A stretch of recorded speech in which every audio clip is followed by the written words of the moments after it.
On February 10, 2026, in Tumbler Ridge, British Columbia's remote mountain town of roughly 2,700 residents, became the scene of one of Canada's deadliest mass shootings in decades. Investigators say 18-year-old Jesse Van Rootselaar first killed two members of their own family at a residence nearby. Those victims included the shooter's mother, Jennifer Strang, 39, and an 11-year-old stepbrother. Moments later, Van Rootselaar drove to Tumbler Ridge Secondary School, a place many in the small community once knew as a safe hub of learning and belonging, and opened fire on students and staff in what police have confirmed was a deliberate, sustained attack. At the school, officers later found 5 students aged 12 to 13 and a 39-year-old educational assistant killed, with dozens more wounded in the chaos of gunfire. More than 25 people were shot, some seriously, sending a wave of shock well beyond the town itself. As responding officers arrived, they encountered gunfire and ultimately located the suspected shooter, dead on the premises from what police said appeared to be a self-inflicted injury. Authorities have stated they believe Van Rootselaar acted alone in the rampage. The violence in Tumbler Ridge represents not only a profound loss for a small community, but a rare and devastating event in a nation where mass shootings are uncommon. Prime Minister Mark Carney and leaders across Canada have expressed deep sorrow and solidarity with grieving families, underscoring the national impact of a tragedy unfolding far from the urban centres that more often dominate headlines. Investigators continue to piece together what led to an 18-year-old, described by police as having a history of mental health concerns and prior interactions with law enforcement, to commit such lethal violence. The motive remains unclear, as authorities work methodically through 2 key scenes: the residential site where the first victims were found, and the school where so many lives were brutally cut short. Now, a community that once took pride in its sense of security confronts the aftermath. Families mourning children and educators, survivors grappling with injuries and trauma, and a nation questioning how one of its own could carry out such a devastating act. This is the story of a town forever changed by violence, a school transformed into a crime scene, and the ongoing investigation into one of Canada's most lethal shootings in living memory. As investigators continue their work, authorities are carefully reconstructing the sequence of events that turned Tumbler Ridge into the focus of national grief. What follows is based on official police statements and confirmed reporting, with investigators stressing that some details may evolve as the inquiry continues. According to law enforcement, the violence began away from public view. Police say the shooter, identified as Jesse Van Rootselaar, an 18-year-old resident of the area, first carried out a deadly attack at a private residence. Authorities have confirmed that multiple people were killed at that location, including members of the suspect's own family. Investigators have described this initial stage as targeted and contained within the home, but devastating in its consequences. From there, police say the situation escalated rapidly. After leaving the residence, the suspect travelled to a local school in Tumbler Ridge. What unfolded next triggered emergency protocols across the town. RCMP officers received multiple frantic calls reporting gunfire, injured students, and people fleeing for safety. Schools were immediately placed into lockdown, and residents were urged to shelter in place as officers rushed to the scene. Inside the school, investigators say the suspect opened fire, injuring and killing several people. Authorities have confirmed that the victims included students and at least one school staff member, though officials have been careful not to release full details while families are being notified. In a community where nearly everyone knows one another, the impact was immediate and overwhelming. Police responding to the scene encountered what they later described as a chaotic and dangerous environment.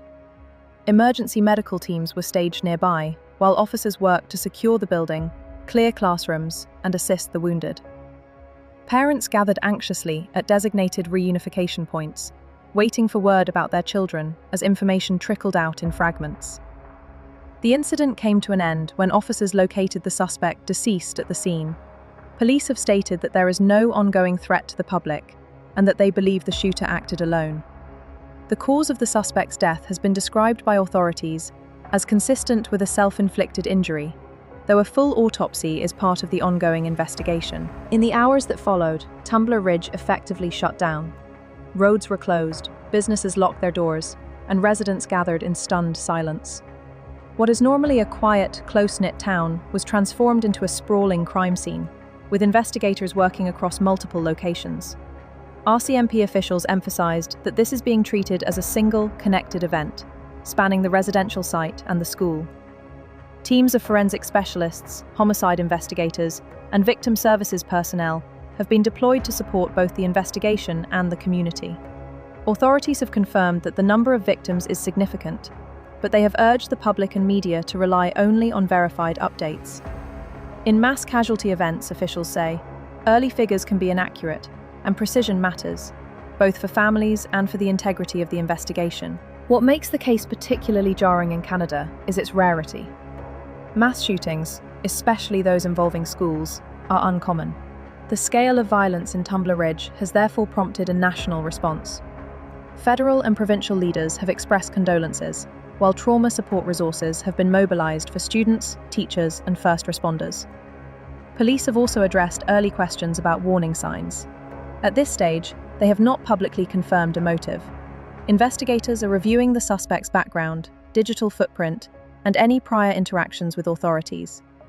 Officials have acknowledged that mental health history may be a factor under examination, but they caution against drawing conclusions before the investigation is complete. For residents, the immediate concern has been survival and solidarity. Vigils have been held, flags lowered, and grief counselors made available. In small towns like Tumbler Ridge, the loss is not abstract. Victims are classmates, neighbors, friends, and family. As the investigation continues, police say their priorities are clear: to establish a full and accurate timeline, to confirm victim identities and notify families with dignity, and to understand how such violence could occur in a place where people felt safe. This phase of the story is defined by facts, not speculation. What is known is that multiple lives were lost, a community was forever changed, and Canada is once again confronting difficult questions about violence, prevention, and how warning signs are identified and addressed. As Tumbler Ridge begins the long process of mourning, investigators are shifting from emergency response to detailed reconstruction. Authorities have confirmed that the incident is being treated as a single, continuous event, spanning multiple locations, and that the suspect, identified by police as Jesse Van Rootselaar, 18, died at the scene. With no suspect to charge, the focus of the investigation is now understanding how and why the violence occurred. Police officials have emphasized caution in discussing motive. At this stage, they say, it would be premature to draw conclusions. Investigators are examining the suspect's background, recent behavior, and any prior interactions with authorities or support services. Digital evidence, including online activity and communications, is being reviewed alongside interviews with people who knew the shooter. These steps are standard in mass casualty investigations, particularly when questions of mental health and warning signs arise. What is clear, police say, is that the victims were not random. Authorities have described the attack as involving relatives and school victims, indicating a tragic overlap between the suspect's personal life and the public space of a school. That intersection has intensified the shock felt across the community, where families, students, and educators are deeply interconnected. In the immediate aftermath, RCMP victim services teams were deployed to support those affected. Counselors and trauma specialists have been made available to students, parents, teachers, and first responders. Provincial health officials have noted that the psychological impact of such events can be long-lasting, particularly in small communities where loss is collective rather than distant. Schools in and around Tumbler Ridge were closed temporarily as authorities assessed safety and provided support. Education officials have stated that reopening will be guided not by timelines but by readiness, ensuring that students and staff return only when appropriate resources and safeguards are in place. For many families, the idea of resuming normal routines remains daunting. Community leaders have urged unity and restraint. In public statements, they asked residents to rely on verified information and to avoid speculation or the spread of rumors, particularly on social media. In towns of this size, misinformation can compound trauma, turning grief into fear or anger.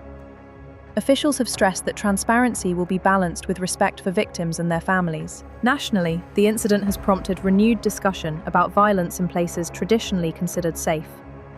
While Canada experiences far fewer mass shootings than some other countries, cases like this challenge assumptions and force difficult conversations about prevention, early intervention, and access to support for at-risk youth. Policymakers have acknowledged the need to examine existing systems without rushing to simplistic explanations. For residents, those debates feel distant compared to the immediate reality of loss. Vigils have brought people together in silence, candles flickering as names are read and memories shared. In such moments, the scale of the tragedy becomes personal. Classmates lost, teachers gone, families forever changed. Authorities have reiterated that the investigation will take time. Final reports are expected to address the sequence of events, contributing factors, and any gaps in intervention.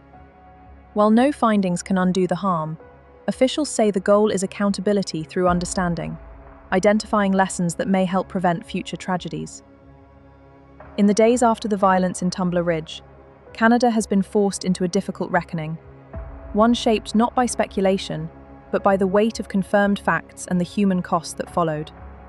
Police have identified the shooter as Jesse Van Rootselaar, 18, and confirmed that the incident involved fatal attacks on relatives and at a school, ending with the shooter's death at the scene. Beyond those verified points, authorities have urged restraint, emphasizing that clarity must come from evidence, not assumption. That caution has defined the investigation from the start. With no suspect to prosecute, the RCMP's task is not to build a case for court, but to construct a truthful account. What happened, in what order, and under what conditions? Investigators are examining multiple locations connected to the event, reviewing communications and digital records, and interviewing those who had recent contact with the shooter. Officials have acknowledged that questions about mental health and prior interactions with support systems are under review, while stressing that no single factor can be presumed to explain such violence. For the community, the immediate priority has been care. Victim services teams, counsellors, and trauma specialists have been deployed to support students, families, educators, and first responders. In small towns, loss is intimate. Victims are classmates, co-workers, neighbours. Schools have adjusted schedules and access, guided by readiness rather than deadlines, with education leaders emphasising that recovery is a process, not an event.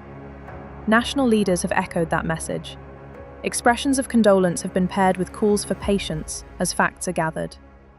Canada's public conversation has shifted, away from instant conclusions and toward a sober examination of prevention. While mass shootings remain rare in the country, their impact is profound when they occur, especially when schools are involved. The question many are asking is not only how this happened, but how warning signs are identified and addressed before harm becomes irreversible. Experts caution against simplistic narratives. Violence of this scale rarely results from a single cause. It often reflects a convergence of personal distress, access, isolation, and missed intervention opportunities. That complexity complicates policy responses. Effective prevention, specialists say, requires layered approaches: accessible mental health care, early identification of acute risk, trusted reporting pathways, and community-based supports that remain in place long after headlines fade. Law enforcement officials have underscored the importance of information integrity. In moments of collective trauma, rumors can travel faster than facts, intensifying fear and mistrust. Police have asked the public to rely on verified updates and to avoid amplifying unconfirmed claims. That discipline, they argue, protects families and preserves the integrity of findings that will eventually inform recommendations. Those recommendations matter. Final investigative summaries are expected to outline timelines, contributing factors, and lessons learned, without sensationalism. Such reports often guide changes in training, interagency coordination, and community outreach. They also inform schools and health systems about where gaps may exist, from crisis response to post-incident care. For families who lost loved ones, however, policy discussions are secondary to grief. Memorials across Tumbler Ridge reflect a shared resolve to honour lives with dignity and to support survivors with compassion. Community leaders have emphasised solidarity, listening more than speaking, supporting more than judging. In towns like this, healing is collective. The broader Canadian conversation has also turned to the safety of schools. Educators and parents are weighing how to maintain openness while strengthening preparedness. Experts note that preparedness is not synonymous with fear. It can include clear protocols, practiced communication, and access to counseling that helps students navigate conflict and distress before it escalates. Importantly, authorities have reiterated that accountability does not end with identifying a shooter. Accountability includes understanding systems, how signals are received, how help is accessed, and how communities respond to those in crisis. It includes protecting the dignity of victims and resisting narratives that stigmatize mental illness or assign blame without evidence. As this story reaches its final phase, the facts that matter most are the ones that endure. Lives were lost, a community was changed, and the obligation to learn is shared.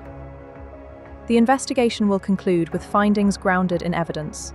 What follows, policy, funding, community action, will determine whether those findings translate into meaningful prevention. Tumbler Ridge now joins a somber list of places marked by violence.